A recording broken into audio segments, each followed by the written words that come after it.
Dear students, today we are going to start our fourth chapter, that is rat trap. मैंने आपको chapter का PDF और जो लेखिका हैं इनसे रिगार्डिंग जो इन्फॉर्मेशन है वो भेज दिया था। रीडिंग के लिए मैंने आपको PDF भेजा था। आज आप इसके एक्सप्लेनेशन को देखेंगे।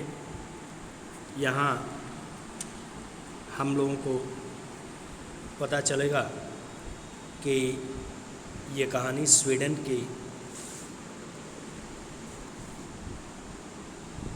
है और एक ऐसा आदमी जो कि रैट ट्रैप जो चूहेदानी होती है जिसमें चूहों को फंसाया जाता है वह उसी को बेचता है। उससे उसका काम पूरा नहीं चल पाता है तो वो थोड़ी मोड़ी चोरियां आदमी कर लेता है। और आगे ये कहानी क्या संदेश देती है इसको आप देखेंगे। Once upon a time there was a man, एक समय की बात है। देयर वाज ए मैन, एक आदमी था, who went round selling small rat traps of wire, जो went out selling small rat traps of wire, वो वायर का जो तार का बना हुआ जो छोटी छोटी चूहेदानियाँ होती हैं उनको घूम घूम के बेचा करता था। He made them himself at odd moments, वो उन रैट ट्रैप्स को बड़ी ही विषम परिस्थितियों में बनाता था। From the material he got by bagging in the stores और एट द बिग फार्म्स। अब कहाँ से मटेरियल उसको मिलता था देखें, जिसे वह बड़े गोदामों और बड़े फार्मों से मांग कर लाता था। By bagging in the stores और एट द बिग फार्म्स, या तो बिग फार्म्स से या स्टोर्स से उन सामानों को मांग के लाता था। But even so the business was not specially profitable, हालांकि इसके बाद भी ये जो बिज़नेस था वो उसके लिए बहुत ज़्यादा प्रॉफिटेबल नहीं था, बहुत ज़्यादा लाभकारी नहीं होता था। और इसलिए so he had to resort to both begging and petty thievery to keep body and soul together. To keep body and soul together एक फ्रेज है जिसका मतलब है जीविका चलाना, जीविकोपार्जन का निर्वहन करना। तो यह बिजनेस बढ़िया से नहीं चलता था और इस वजह से उसने अपने खर्चे को चलाने के लिए बेगिंग भी करता था, भीख भी मांगता था और छोटी मोटी चोरियां भी उसको कर लेनी पड़ती थी। आपने देखा पेटी थीवरी, पेटी मने होता है छोटा, तो छोटी मोटी थीवरी और बेगिंग दोनों करता था to keep his body and soul together, ताकि वो अपनी जीविका का निर्वहन कर सके। Even so his clothes were in rags, इसके बाद भी रैट ट्रैप बेचने के बाद, छोटी मोटी चोरियां करने के बाद, बेगिंग करने के बाद भी उसके कपड़े फटेहाल ही रहते थे। हिज चीक्स वर संकन, उसके गाल बिल्कुल पिचके हुए थे। और hunger gleamed in his eyes, आँखों में हमेशा उसकी भूख जो है चमकती रहती थी। No one can imagine how sad and monotonous life can appear to such a vagabond. Vagabond मने आवारा होता है, one who walks from one place to another. हाँ, तो नो वन कैन इमेजिन, कोई भी यह कल्पना नहीं कर सकता कि how sad and monotonous life, कि कितना ज़्यादा मोनोटोनस, कितना ज़्यादा सैड, कितना दुखी, कितना खोया खोया सा जीवन can appear to such a vagabond, कि उस आवारा व्यक्ति की ज़िंदगी कैसी थी। Who plods along the road, जो कि प्लॉट माने होता है to walk heavy with heavy steps, जो कि सड़कों पर बिल्कुल थके मादे चलता था। Left to his own meditations, अपनी ख्यालों में डूबा रहता था। But one day this man had fallen into a line of thought, लेकिन एक दिन यह आदमी एक विचारों में खो गया, which really seemed to him entertaining, और वो विचार जिस विचारों में वो खोया वो बड़ा ही आनंददायक दिखाई पड़ा। अब क्या खोया, किन विचारों में खोया, इसको देखिए। He had naturally been thinking of his rat trap. Naturally जो है वो अपने रैट ट्रैप्स के बारे में सोच रहा था। When suddenly he was struck by the idea, तभी अचानक उसे ख्याल आया that the whole world about him, कि उसके इर्द गिर्द फैली ये जो पूरी दुनिया है उसके बारे में वो सोचा कि the whole world with its lands and seas, its cities and villages was nothing but a big rat trap. उसने सोचा कि यार हम ये वायर के रैट ट्रैप्स चूहेदानी बनाते हैं, इसमें चूहे फंस जाते हैं, इसके अंदर हम बेट रखते हैं, चारा रखते हैं और ये चूहे फंस जाते हैं। लेकिन उसे एक दिन अचानक ये ख्याल आया कि the whole world with its lands and seas, ये पूरी की पूरी दुनिया, इसके जो लैंड्स हैं, इसकी जो सीज हैं, ये भूमि है, ये सागर हैं, शहरें हैं, गांव हैं, हाँ, was nothing but a big rat trap. ये सब भी तो और कुछ नहीं, एक चूहेदानी जैसा ही है। It had never existed for any other purpose than to set baits for people. उसे लगा यार ये जो दुनिया है, ये इसकी भूमि, इसके समुद्र, शहर, गांव, ये सब चूहेदानी ही जैसे हैं। इस संसार का उद्देश्य मात्र लोगों के लिए बेट बना करके, चारा बना करके उन्हें ललचाना ही तो है। इट ऑफर्ड रिचेज, अब चारे के रूप में क्या दिखता है। It had never existed for any other purpose than to set baits. हमारे ख्याल से ये किसी अन्य पर्पज के लिए नहीं बनी है दुनिया, और ये दुनिया की सौंदर्य, बल्कि ये बेट्स के जैसी है, चारे के जैसी है फॉर पीपल, लोगों के लिए। जैसे चूहे के लिए चूहेदानी में हम चारा लगा देते हैं और उसमें चूहा फंस जाता है, वैसे ही ये दुनिया भी है। जैसे दुनिया क्या ऑफ़र करती है हमको चारे के रूप में, रिचेज एंड जॉयज, ये धन, संपत्ति, आनंद, शेल्टर, शेल्टर का मतलब यहाँ घर, शरण स्थली घर, भोजन, ये हीट एंड क्लॉथिंग, ये उष्मा, ये कपड़े। Exactly as a rat trap offered cheese and pork, जैसे रैट ट्रैप हमको पोर्क, मांस और चीज़ आदि, पनीर के टुकड़े आदि जो चूहों के फंसने के लिए बेट के रूप में लगाया जाता है, जैसे वो है वैसे ये दुनिया भी तो, इसकी सुंदरता, इसके जो घर, मकान, गाड़ी, बंगला, ये सब एक बेट्स के जैसे ही हैं। And as soon as anyone let himself be tempted to touch the bait, और ज्यों ही कोई इस बेट को टच करता है, it close in on him, वो उसमें फंस जाता है। And then everything came to an end, और सब कुछ खत्म हो जाता है।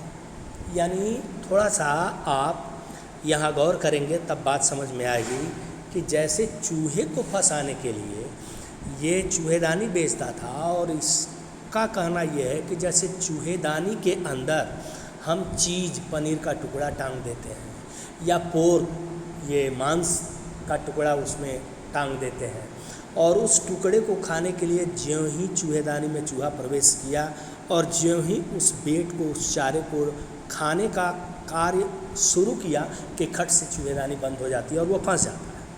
ठीक उसी तरह से यह दुनिया भी एक रैट ट्रैप है, और इसमें जो बेट है, इसमें जो चारा है, ये धन, ये संपत्ति, ये आनंद, ये घर, मकान, गाड़ी, बंगला, ब्यूटी, और जहाँ हम इसके चक्कर में पड़ते हैं, बस हम इसी में उलझ के रह जाते हैं, इन्हीं सब गुत्थियों को सुलझाते रह जाते हैं, और ऐसा करते करते ही हमारी ज़िंदगी का क्या हो जाता है, एंड हो जाता है, ख़त्म हो जाता है। हम इस जाल से बाहर निकल नहीं पाते। आगे देखें, उम्मीद करते हैं समझ में आ गया होगा।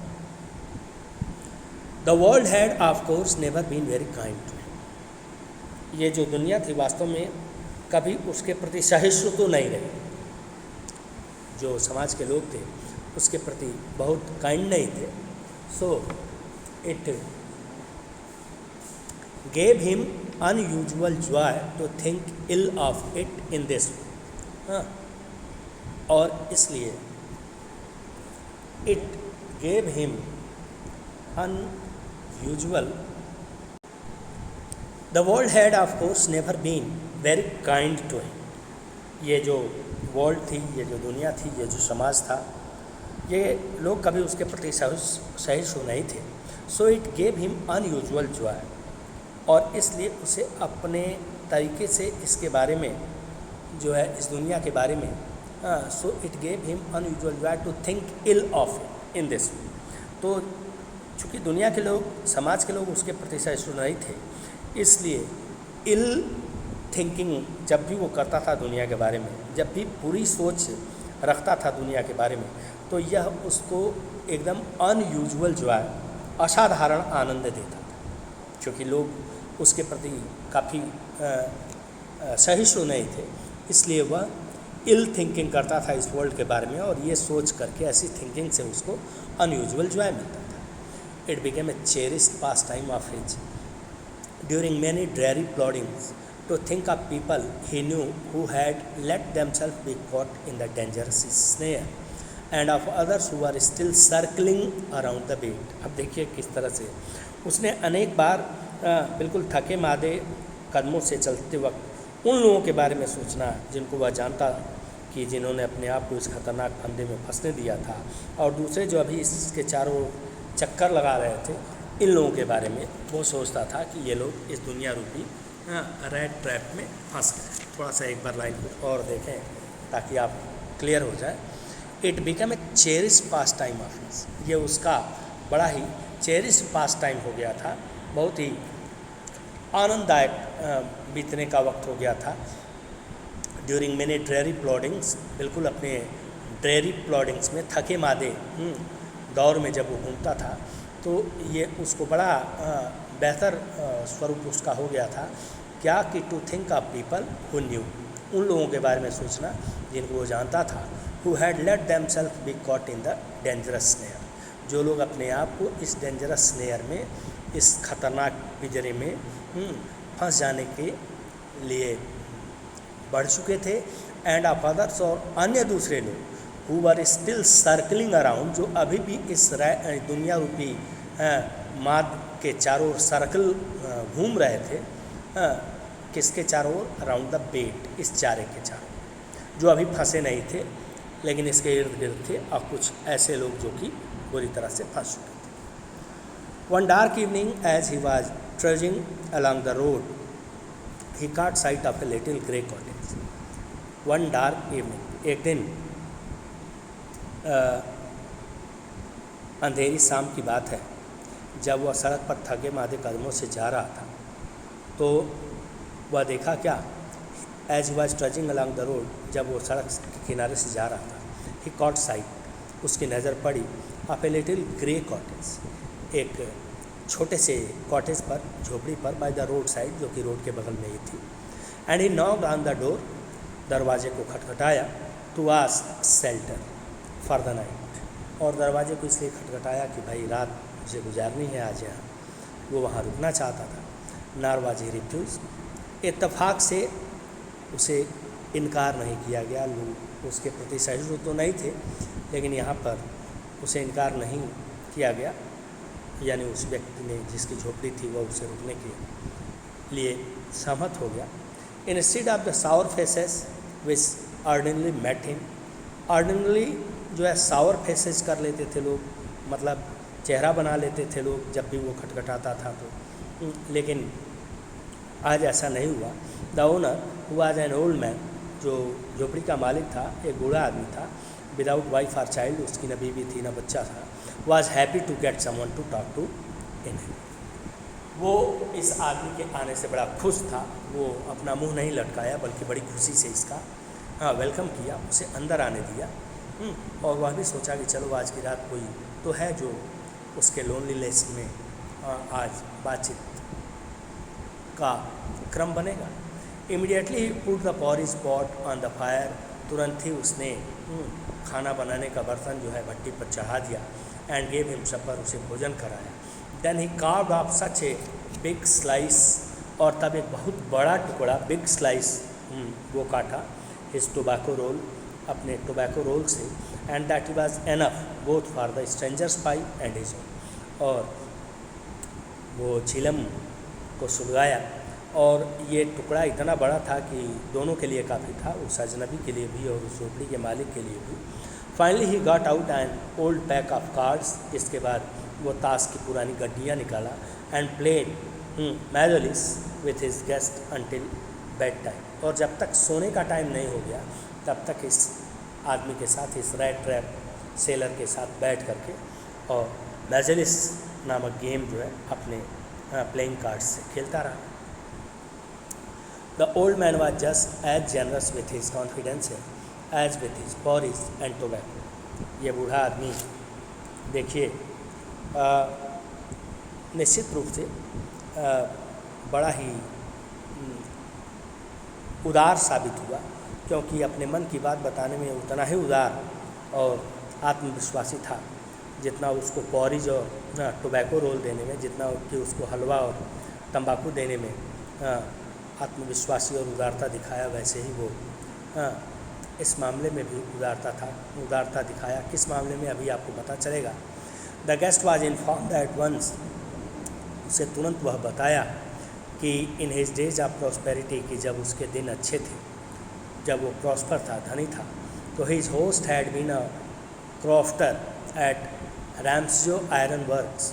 बताया कि इसका जो होस्ट हुआ झोपड़ी का मालिक ही उसका मेज़बान है, तो और ये उसका मेहमान है। तो बता रहा है कि वह रैम्सजो आयरन वर्क्स में जो है क्रॉफ्टर का काम करता था अपने जवानी के दिनों में। And had work on the land, खेती का भी काम करता था। Now that he was no longer able to do day labour. और बताया कि चूँकि अब वो डे लेबर करने की स्थिति में नहीं है, अब वो कमज़ोर हो गया है, तो इट वाज हिज काउ। तो अब ये एक गाय पाल रखा था। बता रहा है कि गाय है विच सपोर्टेड हिम, उससे उसको मदद मिलती है उसकी जीविका। यानी आप देखें कि उस झोपड़ी में जो आदमी था, वो आदमी बड़ी ही उदारता और बड़े ही आत्मविश्वास के साथ इसको अपनी सारी जीवन की घटना बता रहा है। और बता रहा है कि कभी वो रैम्सजो आयरन वर्क्स में काम किया करता था क्रॉफ्टर का, और खेती भी करता था, लेकिन अब वो ये सब इससे नहीं हो पाता है, और इसलिए यह एक गाय पाल रखा है और गाय ही उसको जीवन जीने में सहारा देती है, सपोर्ट करती है। यस दैट बैसी वाज एक्स्ट्रा ऑर्डिनरी। और ये बड़ा ही असाधारण था। She could give milk for the creamery every day. वो जो है दूध देती थी और क्रीम बनाने वाली फैक्ट्रियों को पर डे वो उसको सप्लाई कर देता था उस दूध को।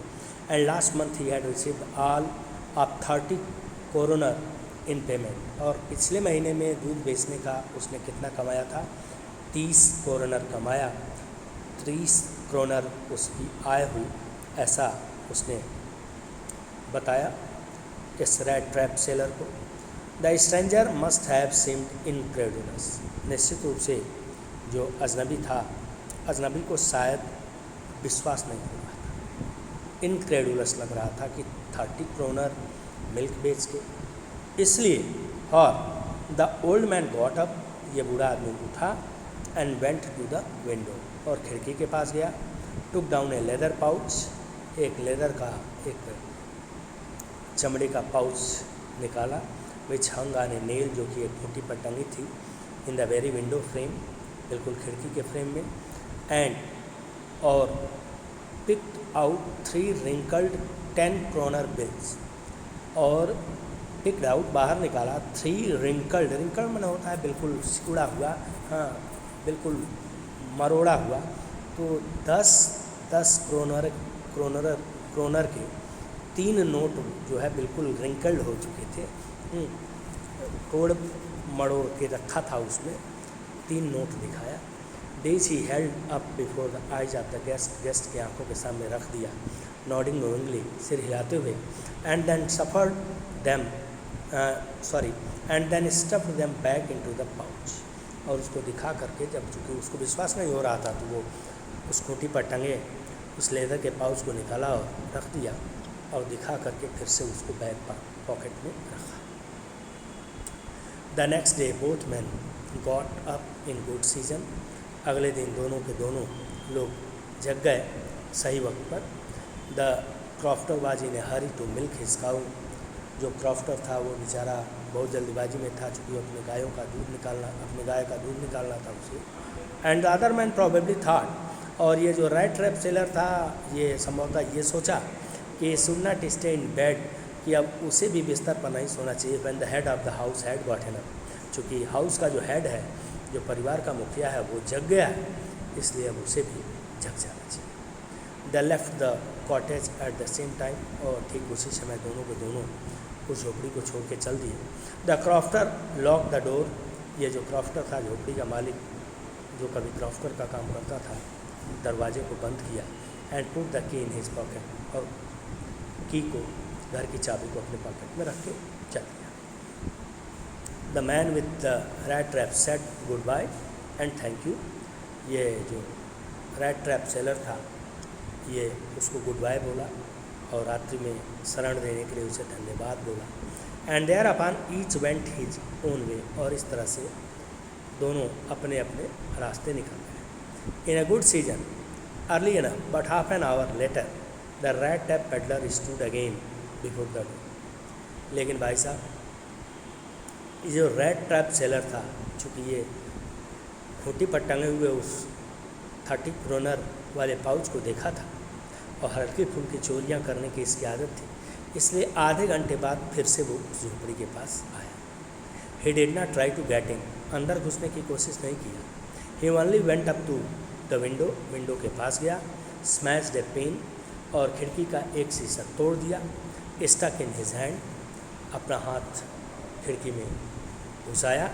And got hold of the pouch with the 30 kronor, और 30 क्रोनर वाला जो पाउच टंगा था खूंटी में उसको खींच लिया। ही टुक द मनी, उस रुपये को ले लिया। And thrust it into his own pocket, और अपने पॉकेट में ठूस दिया। Then he hung the leather pouch very carefully back in its place and went, और उस लेदर पाउच को बहुत ही सावधानीपूर्वक उसी जगह पर रख के एंड वेंट अवे, और चला गया। As he walked along with the money in his pocket he felt quite pleased with his smartness. जब वो जा रहा था तो वो अपनी स्मार्टनेस से बड़ा खुश था। ही रियलाइज्ड ऑफ कोर्स, और उसे ऐसा महसूस हुआ कि at first he dare not continue on the public highway, कि सबसे पहले उसे पब्लिक हाईवे पर नहीं जाना चाहिए, but must run of the road, बल्कि रोड से हट के चलना चाहिए, इनटू द वुड्स, जंगलों से। During the first hour this caused him no difficulty, शुरू में उन जंगलों से रोड पकड़ना छोड़ दिया, क्योंकि उसे डर था कि पुलिस उसे कहीं कंप्लेंट किया और पुलिस गिरफ्तार कर ले, इसलिए वो जंगल का मार्ग पकड़ लिया। शुरुआत के आधे घंटे में तो उसे कोई परेशानी नहीं हुई। Later in the day it become worse, लेकिन कुछ ही देर के बाद मामला ख़राब होने लगा। For it was a big and confusing forest, बहुत बड़ा और बड़ा भ्रामक ये फॉरेस्ट था।